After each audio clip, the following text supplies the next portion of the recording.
Hello and welcome to another episode of Daily Genshin. Today we have commissions to do. What a surprise! We have looks like Liyue region. Practice make perfect. These three are generic. This woman is Shang the Ninth. Some people might be fed up with him already because they always get this quest. But he has the exclamation either because the commission requires several stages, or possibly there's some hidden achievement by getting all heart and soul commissions uh, branches. I believe there are three of them, but I am unsure as to how many I actually have gone through. So we're gonna do keep selecting that heart and soul and see if something happens. I'm gonna go ahead and do this part first. Today's topic of discussion, since we're doing Liyue commissions, let's talk a little bit about Liyue and what we know about the city nation. All right, let's get it started. All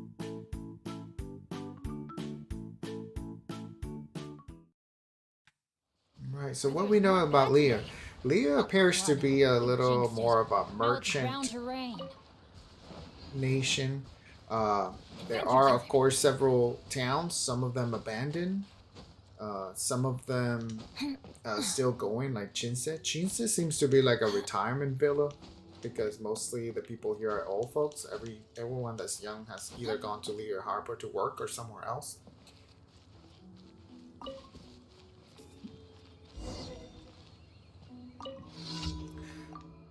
Let's see here. It's always looking for inspiration. Let's do a Gushy Romance. I think this is the one that does different stuff.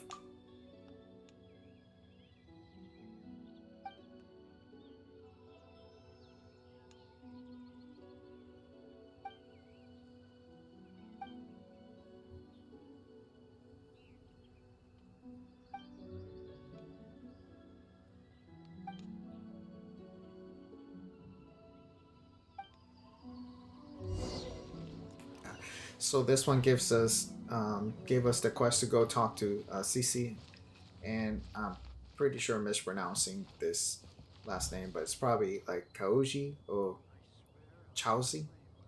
Let's go over to the harbor. So Liyue obviously was founded by Morax some time ago, probably after the Archon War, or maybe during the Archon War, because there were still conflicts going on.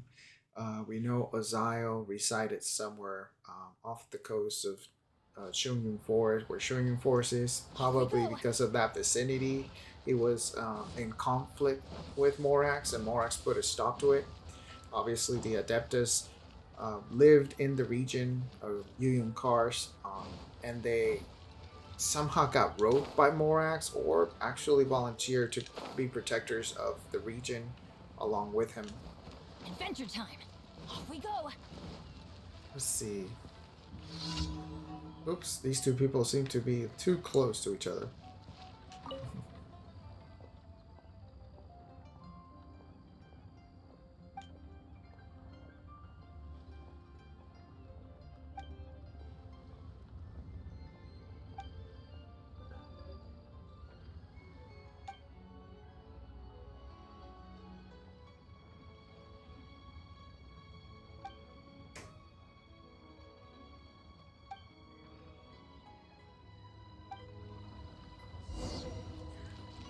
Girl, forget him.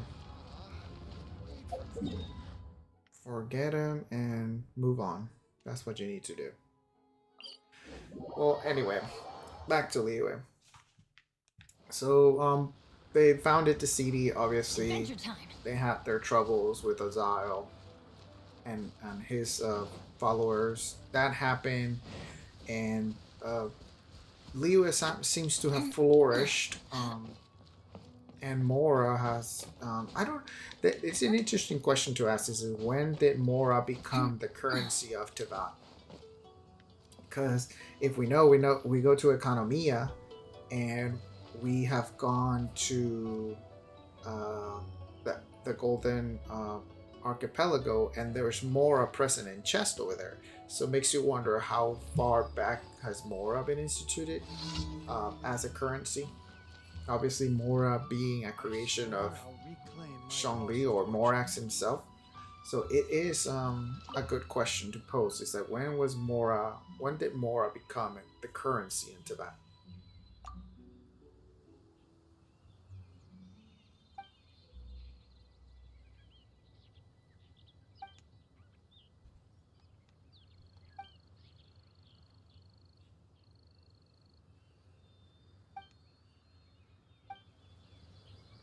I agree with you, Shangdanin. These two are headed for disaster, more than likely.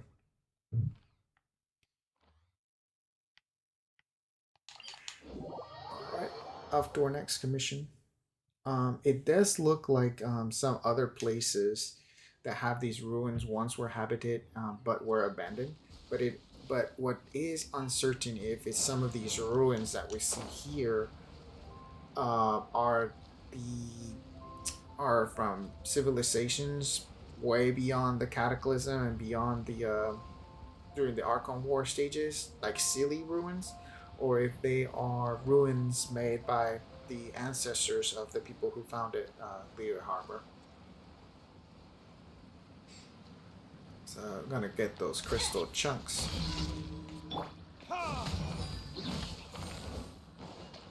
These crystal chunks is I'm already here.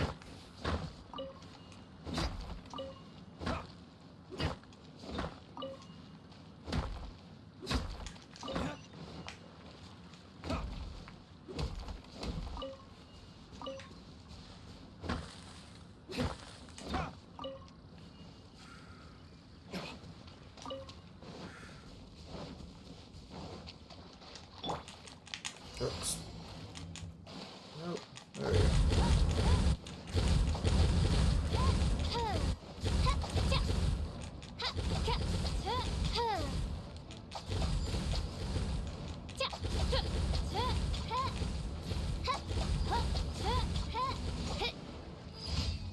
Alright, all done.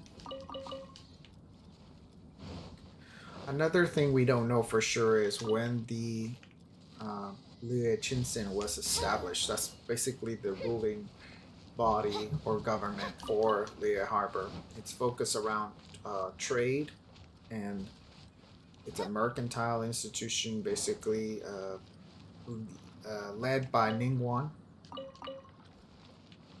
with the background support or worship of Morax.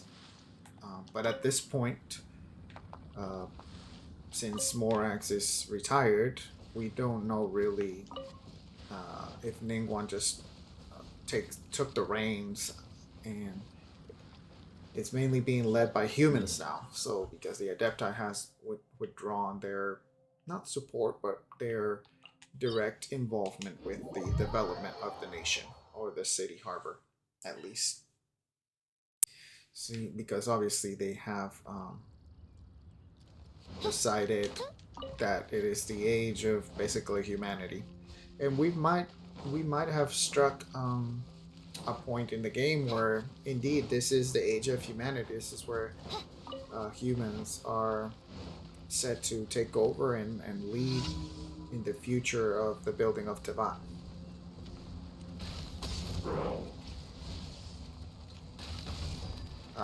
I missed.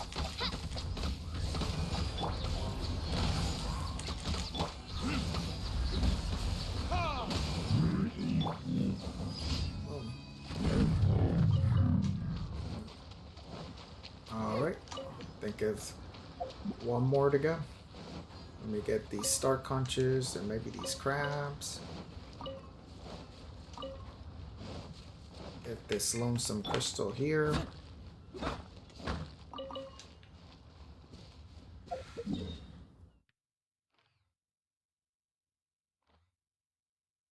I'm missing one. Where are you? Where are you, Quest?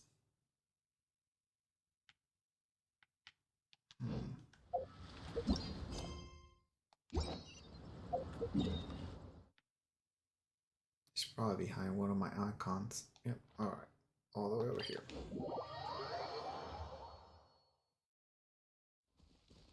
You know, that's a whopper flower right there next to it.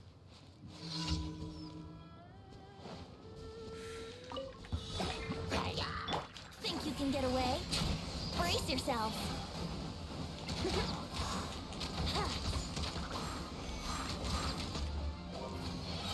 Let's play. Oh, that was easy.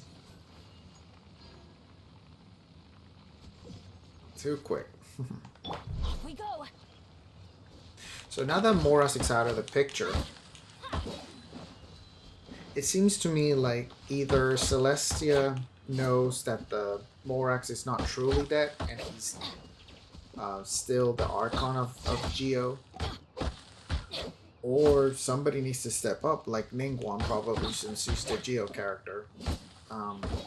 Her actions in the last battle cutscene that we see pretty much put her on par, but it's unsure. I'm unsure if that's like defense system of the Jade Chamber, or if that's like actually her Geo power that she has. But it was pretty awesome, that scene. If you haven't seen it, I recommend doing the Archon quest and seeing it for yourself, and you can see that she is quite powerful.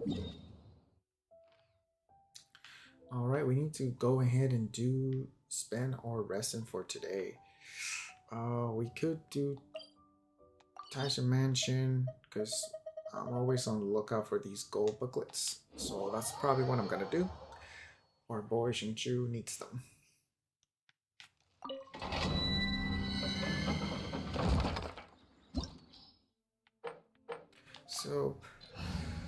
So yeah, it's kind of left in the air if there is if the Archon, if everybody believes the Archon is dead, then who's stepping up to the plate? Does Celestia even care?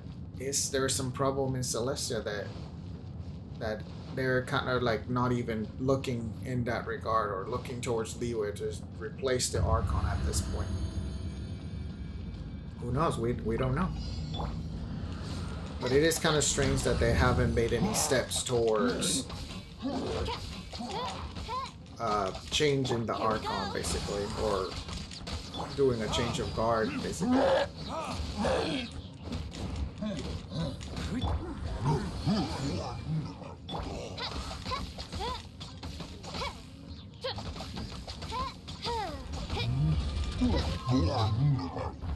Time for takeoff.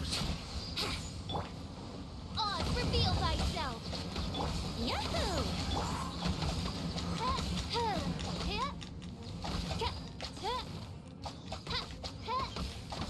You can't run from death. Have to be careful in this domain. It has like a slow burn that still hits you. So bring a healer. You need some sort of heals. Just at least a little bit.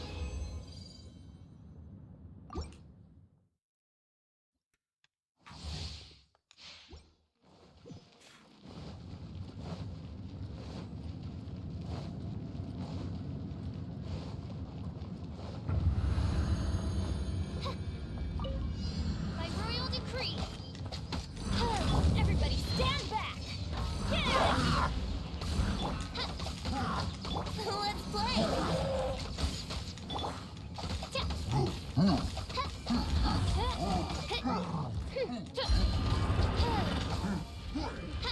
Oh, he's gonna spin.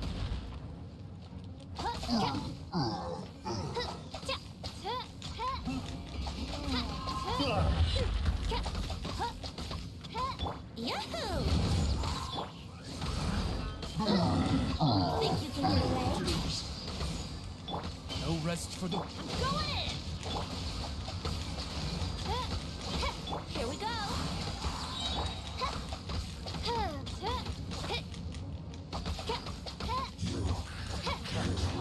Can't run from death.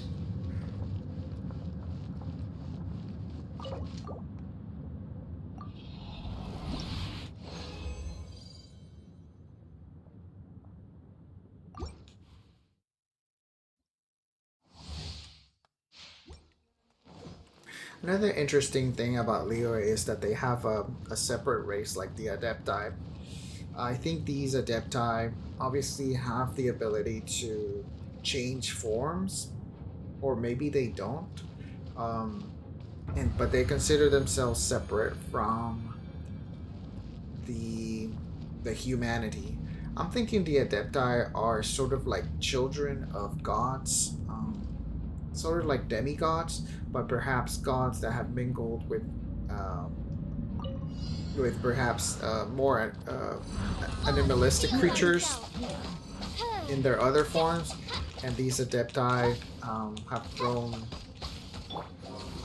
to be not considered humans at this point, but like a more evolved animals or creatures that are more in tune with godly powers or powers of nature. It could also be that. Wouldn't gliding be faster? Oops, we're firing in the wrong place. It could also be that they're um, descendants of Time for dragons. Let's play. The dragons that used to live in Tabat By royal decree. before the gods arrived. So it could be that they're children of elemental creatures or Can't run from death. Teamwork is dreamwork. Here we go. You can't run from death. stand here and heal a little bit.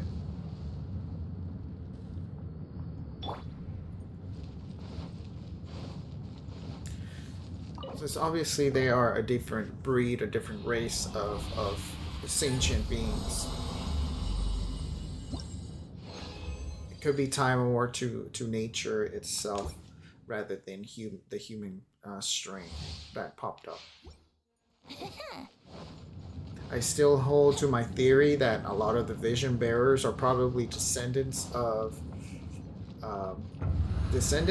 possible reincarnations of gods that intermingled with humanity, and that's why they have the possibility of becoming gods. So basically, all the vision bearers are like demigods. In other words.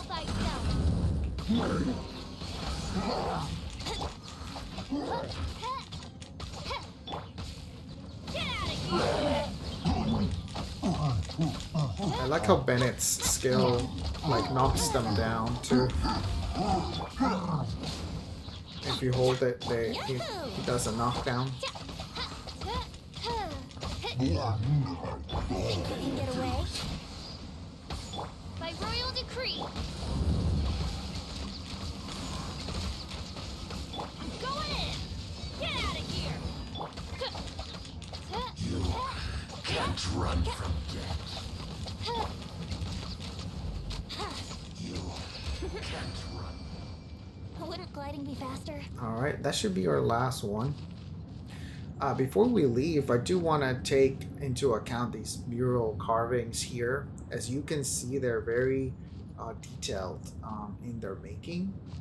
And I think they give some clues as to the creation of the world, possibly signifying gods or entities that came into being. There's like 6 eyes, possibly referencing the 6 shades that came from the primordial one. We have the Tricurion, we have the triple symbol here as well in place. And it sort of repeats all the way to the bottom, but in the reverse. So it also makes me wonder if as it is above, it is below, sort of representing the duality of perhaps Celestia and the Abyss. Which is something to think about.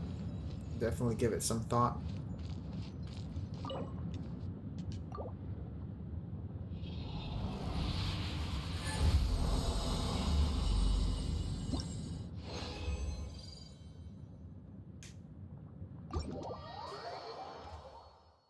Alright, all that's left for our daily chores here is go to visit Miss Catherine and the teapot. Let's go to the teapot first, so we can reset our stuff.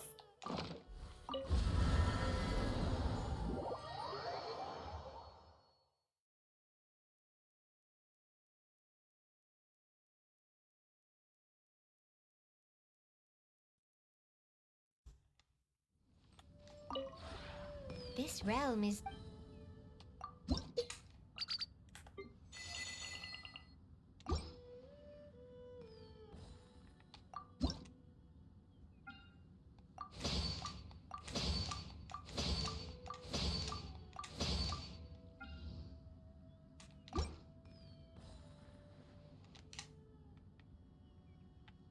If you ever have it...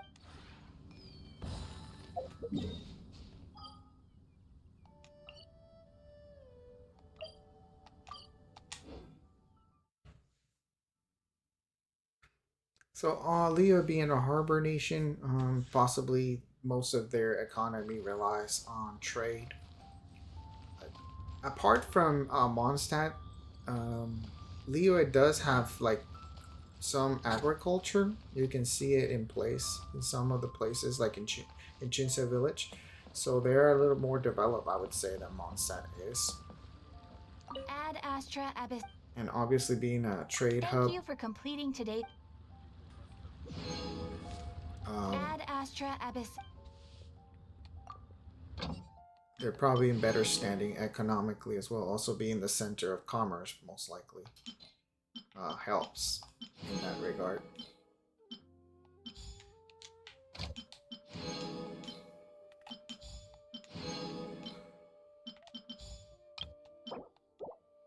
Oops. Yep, there you go. Mostly doing Mora acquisition here.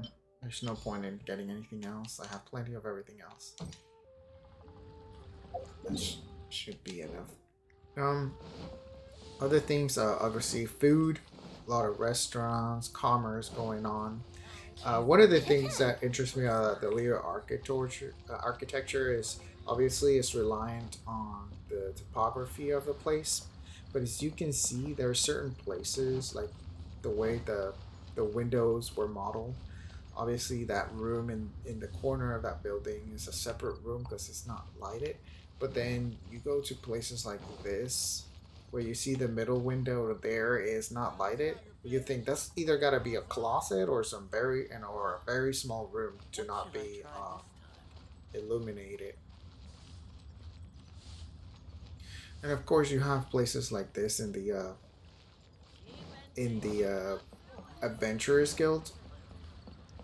Like, look, Catherine has no way of getting out of there. So she has to possibly have a hidden door behind one of the bookcases, or she has to go over the counter to get out of there. Wouldn't gliding be faster? Apart from that, as you can see, there is no doorways to this place. Like, zero. Wouldn't gliding be So faster? why have a building with no doorways? That's kind of rare. Like, not even at the bottom. It doesn't have Wouldn't anything. gliding be faster? So I'm curious, and then obviously there's a door over there. So he's like, "How you children get up there? How you children up there jumping? I see you. There's a door there, but there's no other place to go in." So that's a thing that needs to be fixed. I think it breaks a little of my immersion. This guy as well. How did you get inside there, sir? These are like silly questions that I have, but obviously, things to ponder about. Like, at least this place has a doorway, so I was like, okay, that's the entrance. And this is the Yangshan Tea House. It is kind of like a very suspicious looking place, but we haven't gotten any like real quests to get in there. So I often wonder, is like, what kind of story quests are they gonna build for that? Obviously, the funeral parlor is back there. And if you come at certain times of day, you will see Kama and Subida, I believe, the people you met for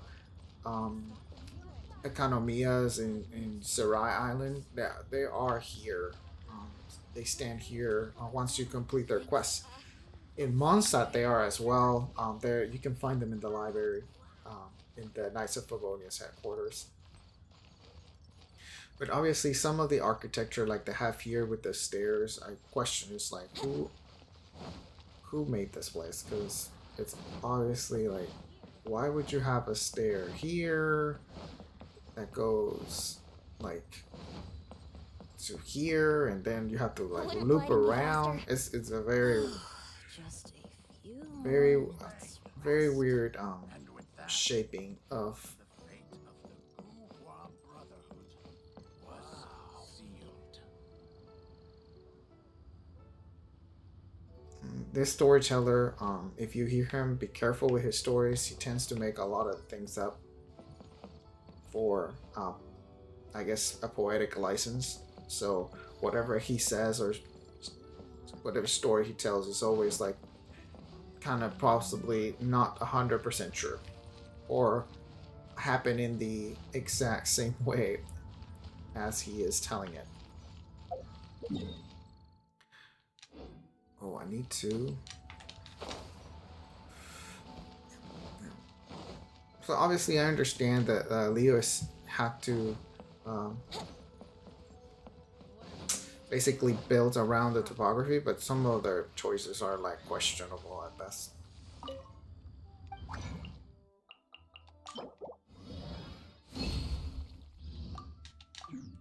All right, and get this lilies. Get the battle pass. No upgrade.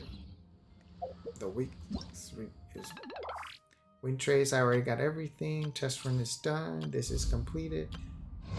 The entrance to Economia is open, and I have yet to go and meet these guys because I haven't done the questing yet.